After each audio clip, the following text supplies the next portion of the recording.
Some years ago, when we began with inviting congregants to offer a membership talk on the first night of Rosh Hashanah, we also began by asking congregants each year to speak about a loss that they had experienced. And my goal was, in introducing different people to speak, to make sure we had different kinds of losses acknowledged in the congregation, whether they're losses of parents, of children, losses due to suicide or addiction and overdose, to make sure that we as a congregation were really making space for both the enormous range of death that is experienced by all of us, and also by the kinds of mourning that exist. How do you mourn an abusive parent? How do you come to terms with a relationship that was not resolved in one's lifetime? All of these are real deep questions that are a part of our community's constant conversation. But this year, I'm using my prerogative to be the speaker for Yizkor. And the person I want to speak about has never been spoken about at a Yizkor service because we started this tradition after his death. Irving Cooperberg was one of my greatest teachers and mentors. On July 3rd, 1981, the New York Times ran a back page article, which many of us remember, and the headline was, "Rare Cancer Seen in 41 Homosexuals." The New York Times had not yet changed its policies, even about the language it used to discuss us. And in that small article on July 3rd in 1981, it was discussed that in cities like Los Angeles and New York, homosexuals were coming down with a strange cancer. The name had never been heard before by any of us, but became so common in our language that it's a word that kind of identifies, I think, my generation. If you know what Kaposi's sarcoma is, you are of a certain generation. It is a word that, it is a cancer that is so common in our language, known as KS, of course, as well as PCP. These words of disease that had never been really seen before in numbers of any significance, that doctors who were seeing men with these symptoms simply didn't know what to do, nor how to even diagnose it in those early days. What would become known as AIDS ended up killing 40% of CBST's membership. Beyond the 40% who died, so many were involved in the care of the mourners, in the care of the ill, in the care of the sick and the dying. So many CBST members were active in both the political and legal fights that emerged quickly around people with AIDS. CBST members were part of founding GMHC, active in ACT UP, Lambda Legal Defense Fund. The first AIDS discrimination lawsuit was litigated by Bill Hibscher, who's here with us, thank God. The New York State AIDS Institute. CBST members were active as buddies and as volunteers, and we were getting sick and we were dying. AIDS matured us as a community, which was a very young community and very focused on enjoying life. And we as a community learned how to take care of each other when the world outside was not only neglecting us, but downright denying us. There were things that came out of that crisis that we must never forget as actual deep truths and great learnings. As always, suffering can create great awareness. We did learn how to take care of each other in a hostile, hate-filled world. We learned that stigmatizing people with disease is a bad idea. And we, in those days, lesbians and gay men, really started to work together for the first time in deep and profound ways. Here at CBST, we learned the power again and again of Shabbat. We learned that even though there were deaths every month, sometimes every week, or there were illnesses constantly, we would never lose that Shabbat had to remain a place of joy. And that deep learning helped me understand also how we would embrace and go through the COVID period as a community. That joy and laughter, culture, and the arts had to remain at the center of our expression of God's presence, not only the sadness and grief and fear that we were feeling. That is an important concept that I think we as a Jewish people know, and as an LGBT people, we learned in very unique and complicated ways. But I'm not here only to talk about AIDS globally, though I want to acknowledge it. 40% of our community died from AIDS. I look around the room, I see so many empty chairs of people whom I knew and loved and buried. And I look around the room and I see so many people whose loved ones, whose partners of life died way, way, way too young. And I see people who rebuilt a life in extraordinary ways, and whose depth as a community, we know that in our DNA as a community forever will be that period. And we must continue to honor and respect and acknowledge it. Irving Cooperberg was first diagnosed with something in the early 1980s. Of course, it was called GRID in those early years and later AIDS. And he lived for what was a long time survival in those days. Of course, in the early years of AIDS and GRID, for those who weren't around then, if you were diagnosed, it usually meant a pretty quick death. 3 months, 6 months, certainly a year for most. And then there were the long-term survivors who were considered miracles among us. But when people would come into shul, or we would see them on that street with that certain kind of look, everybody would feel that sadness and anxiety. And I remember in my first year at CBST, which was in 1992, if AIDS or GRID or this disease became visible, and we know it existed for years before in 1981, effective medication to contain it was not really available till 1996, 1997. So there were 16 years in which AIDS itself was pretty much a death sentence. There were miraculous exceptions, but within those 16 years, and think of it, 16 years when someone got that diagnosis or had that look or had those purple lesions and the emaciated look, we assumed death was not far away. Of course, we have to acknowledge so many people, and we will read them in the list of names that we will read. That first year, the vice president of the synagogue, Rabbi Cooper, was diagnosed with AIDS a year or two earlier. And when I got to know Rob, he was beginning to exhibit the purple lesions and the emaciation that came from AIDS-related illnesses.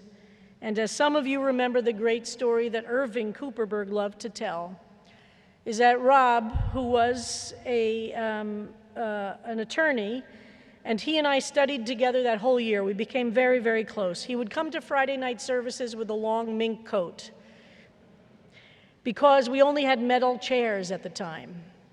And sitting on those metal chairs in an emaciated body where your bones were literally sticking through was very painful. So Rob would come with his full-length mink coat, as only Rob Cooper and certain men of that generation, also usually wearing pearls along with the mink coat.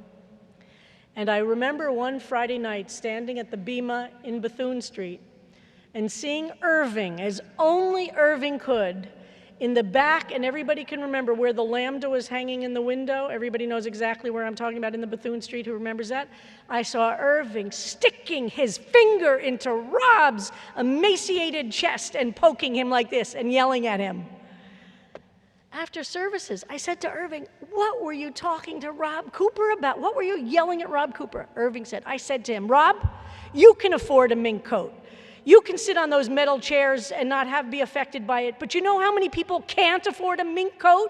He said, you better leave money in your will so that CBST can buy comfortable chairs so that nobody else should have to sit on those metal chairs. Only Irving Cooperberg could pull that off.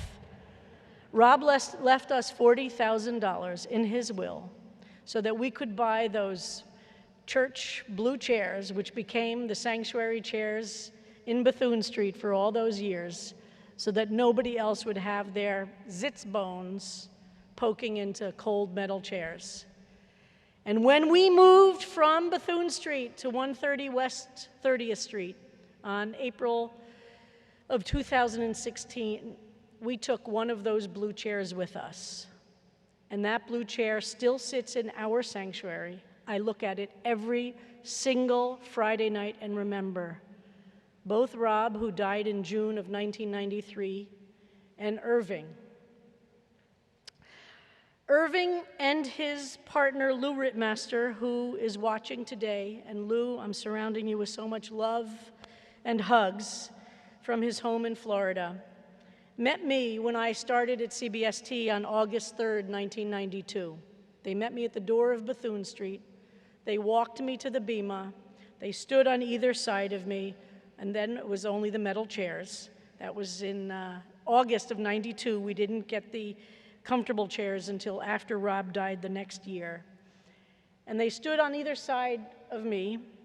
Irving had a beautiful pen to give me, you know, a beautiful ink pen, beautiful, beautiful pen. And he said to me, Rabbi, this is going to be a really hard job. This is going to be a job in which many days you're going to feel complete despair and frustration, and you are going to want to hang it up. He said, but I want you to look at those empty chairs in the sanctuary right before us. And he said, remember who we're doing this for. And we said the Shechianu. He gave me that pen. And then for that first year, from 1992 to 93, Irving, although he was quite sick at the time, became the chair of the board, which is what we called it before we changed it to president, for the first year of my being at CBST. Every funeral I did that year, and I did many funerals that year, including for Mel Rosen, who was the great visionary of CBST and had been the president when I was hired, but had to step down because he was sick with AIDS, and was the first lay executive director of GMHC, and very active in the founding of GMHC. Mel Rosen was too sick to be chair of the board for my first year, and he asked Irving to come back and become president. Irving also was sick, but not as sick as Mel. And Irving's physical limitations were clear, but he would not let it stop him. Every single funeral I did 4 funerals for men my age. I was in my 30s in the first month of being rabbi at CBST. I was burying my own generation. Irving would be sitting in the back of the sanctuary at every single funeral, wherever the funeral home was, whether it was in Queens or Brooklyn or in the Village or on the Upper West Side, whether he knew the family or not.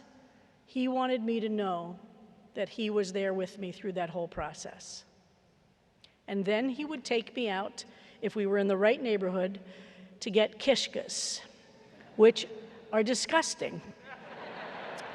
Irving said the best thing about having AIDS was not caring at all about cholesterol.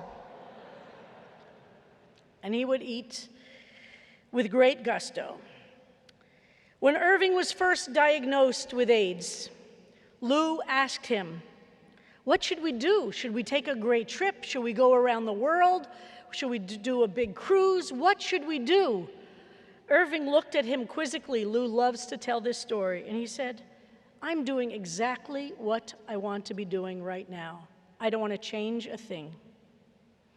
Al tifrosh min hatzibur was one of Irving's great sayings. Don't separate yourself from the community. Let's be clear.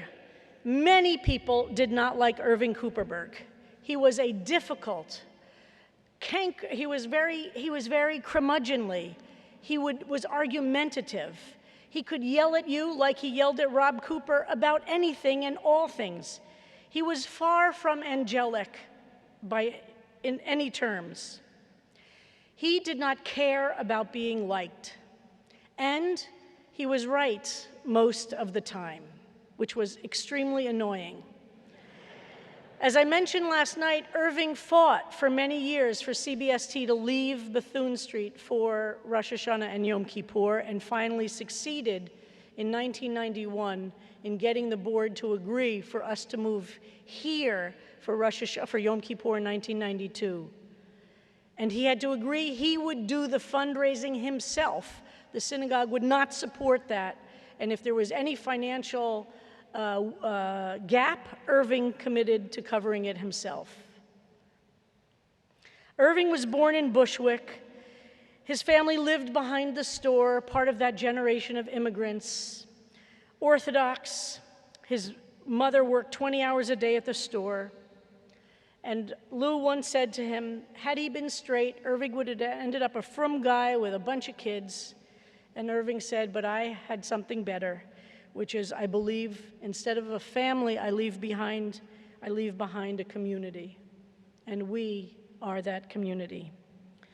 Irving worked for Pfizer for many years, and in 1963, he opened his first laundromat. His laundromats were famous throughout New York. He got thrown out of the building that his first laundromat was in by the owner who wanted to sell the building, and that's when he realized he needed to buy the buildings that the laundromats were in. And guess what? Real estate in New York City in 1963, pretty cheap. And he bought, and he bought, and he bought, and which would become Irving Cooperberg's laundromat empire. I'm sorry about that. In his laundromat empire, he hired young men, many of whom I know quite well, and some of whom might even be here today. When they were thrown out of their houses, couldn't figure out what they were going to do, he would give them jobs in his laundromat. Many lawyers in New York City got their start in Irving Cooperberg's laundromats. He then, in the early 60s, bought a place on the fledgling community in Fire Island Pines and was one of the early members of that community. And his laundries and those investments in real estate to house his laundromats made him a wealthy man. And with that money, he built the institution of New York City's LGBTQ Community Center and CBST. He continued to believe deeply in the commitments of community and of celebrating community. The 1973 war came, whose anniversary we observe today, which was in October of 1973, but today marks the 50th anniversary of the 1973 war. CBST had just been founding is too big a word. The first service for CBST was in February of '73, and around the time of between the founding and the war, Irving started to become active at CBST. Lou remembers their first date was at CBST. We went to meetings, we went to shul, we talked synagogue. We dated every day for 2 weeks, and then I moved in, kind of like a lesbian. Irving forgot to tell me that the day I was moving in, he had invited 20 people to the apartment for a synagogue, consciousness raising, and fundraising drive. I walked into the apartment, and there was a meeting taking place right there. I traipsed right through the meeting in the living room carrying shopping bags that carried all my worldly possessions. Their home on 35th Street, for so many of us, we remember, became a gathering place. After services, seders, synagogue meetings, and then Irving and Lou moved back to that very same building, and that is where Irving died in 1997. Irving often said that his home with Lou gave him the support to do the work about which he felt so passionate. Irving loved to collect people, and I was lucky to be one of those people. Irving said to me over and over again, Don't let the bad days get you down. There will be a lot of them. Make sure you celebrate and count the good days. In August of 1997, AIDS really took Irving's strength entirely away. He got sicker and sicker. The last thing he was able to attend was Gay Pride service of 1997. Some of you remember that service. That was Rick Landman got us into the building at NYU. God Beck was the speaker, and Irving stood up on the bimah that night. That late June service was the last he did at CBST. And in August of 1997, I stood at his bedside. Judy Ribnick was reciting Tehillim. Regina Linder, who was a constant companion to Irving and to so many men who died from AIDS, was there in the apartment along with Lou Rittmaster. And as Irving's life left him, Judy singing and reciting psalms as he was dying, I lay on the bed next to Irving, and I said, how am I going to do this without you, Irving? How am I going to do this without you? And I just said to him, please bless me, Irving. Bless me every day. Wherever you are, let me know that I am receiving your blessings so that I can do this work and live my life with you in it. I believe that Irving continues to bless me every day. I could not have been at CBST for all these years. I would not have survived the first year for sure. And I don't think I would be here today without those blessings. So we remember all those peoples whose blessings have given us strength. We remember today those people who died from AIDS. And I read these words from Lou Rittmaster. Around 1982, 83, 84, the same thing happened to us as happened to all of you. All of our friends started to die. First, our closest circle of friends, our contemporaries. They started to disappear.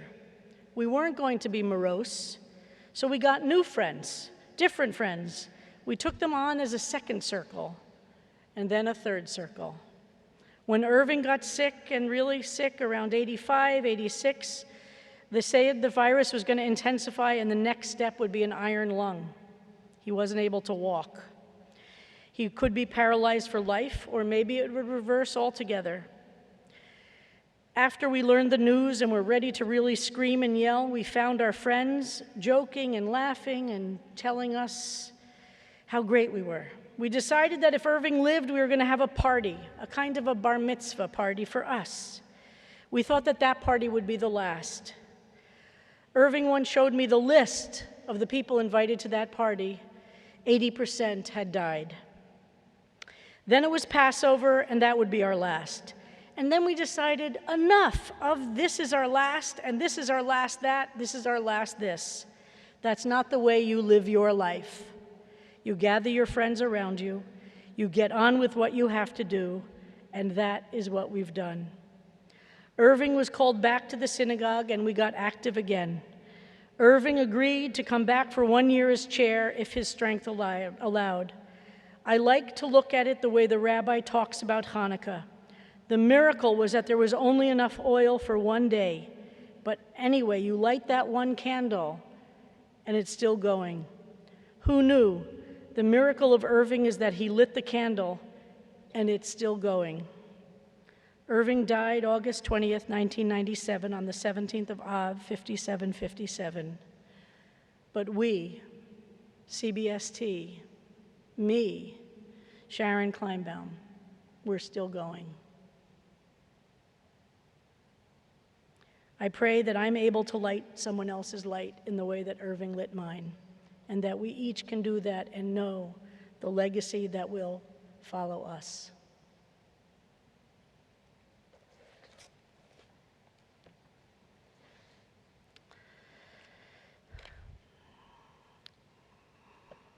We are all like grass.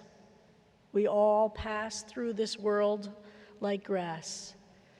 Part of this day of Yizkor and Yom Kippur is recognizing that all of us are limited in our time on this earth. What we do with the time we have is the only control we have. How quickly we extend our hand in kindness and in love.